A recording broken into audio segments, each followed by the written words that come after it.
गांव की सुबह, मिट्टी की खुशबू, खेतों में ओस की बूंदें और लोगों के चेहरों पर मेहनत की लकीरें। इसी गांव में रहता था गोपाला, गरीब, सीधा सादा, मेहनती, लेकिन किस्मत का मारा मेहनत खूब करता, पर जेब हमेशा खाली रहती। उस दिन गोपाला 3 दिन से भूखा था। घर का चूल्हा ठंडा पड़ा था, पेट में भूख की आग और दिमाग में सवाल, आज रोटी कहाँ से आएगी।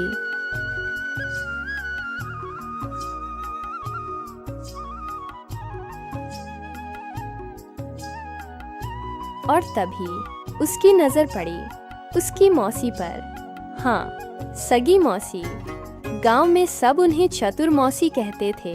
दिल की अच्छी, मगर दिमाग से चालाक और तजुर्बे में सोने जैसी। मौसी, अरे ओ गोपाला, ये मुंह ऐसे लटकाए क्यों घूम रहा है, जैसे तेरी जमीन तेरे नाम की जगह किसी और के नाम हो गई हो। मौसी का मजाक सुनकर भी गोपाला हंस नहीं पाया, क्योंकि जब पेट में भूख हो तो मुस्कान भी कहीं छुप जाती है।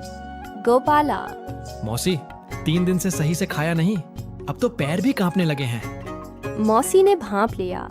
भांजा सचमुच परेशान है, लेकिन मदद का मतलब सिर्फ खाना देना नहीं, उसे मेहनत और ईमानदारी का स्वाद भी चखाना था। मौसी, ठीक है रे गोपाला, मैं खाना दूंगी, लेकिन एक शर्त है। शर्त सुनते ही गोपाला के चेहरे पर सवालिया निशान। भूखे को भी सौदा करवाएगी। गोपाला, कैसी शर्त मौसी? मौसी, 3 काम करने होंगे, ऐसे काम जिनमें मेहनत भी होगी, अक्ल भी और ईमानदारी भी। पेट कह रहा था हाँ कर दे, दिमाग कह रहा था सोच ले भाई, लेकिन भूख जीत गई और गोपाला ने हामी भर दी। पहला काम, मौसी के अनाज की बोरियां गांव के मंदिर तक पहुंचाना। काम आसान लगता था, लेकिन गर्मी और भूख में हर कदम भारी था।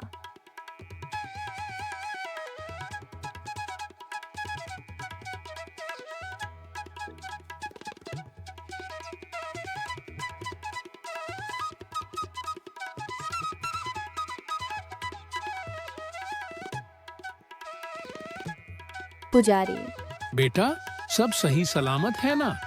मौसी ने सही इंसान चुना है।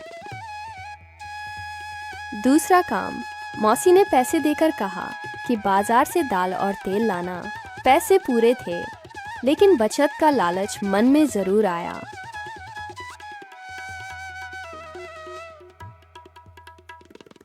गोपाला के पास 2 रास्ते थे, घटिया सामान लेकर बचत कर ले, या अच्छा सामान ले और खाली हाथ लौटे। उसने दूसरा चुना और मौसी की नजरों में पास हो गया।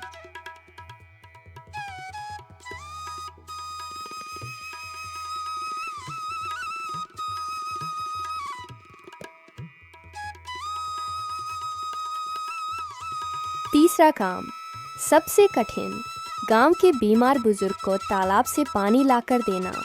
धूप तेज, रास्ता लंबा, लेकिन गोपाला बिना रुके पानी भरता और पहुंचाता रहा।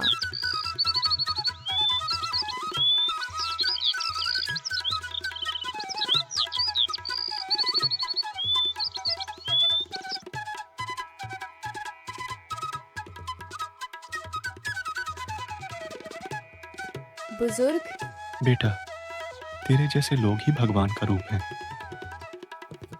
गोपाला थका हारा मौसी के आंगन में लौटता है। गोपाला को लगा अब बस एक थाली खाना मिलेगा, लेकिन मौसी ने रसोई से जो लाकर दिया, उसने उसकी आंखें भर दीं।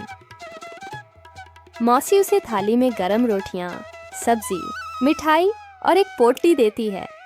मौसी, ये पोटली तेरे आने वाले दिनों की भूख के लिए है, और ये खाना तेरी मेहनत के लिए। गोपाला समझ गया, मौसी ने सिर्फ पेट नहीं भरा, आत्मसम्मान और ईमानदारी की कीमत भी सिखा दी। इस कहानी से हम सीखते हैं, भूख मिटाना आसान है, लेकिन किसी को मेहनत और ईमानदारी से कमाना सिखाना वो असली मदद है। चतुराई अगर भलाई के लिए हो तो वो किसी का जीवन बदल सकती है।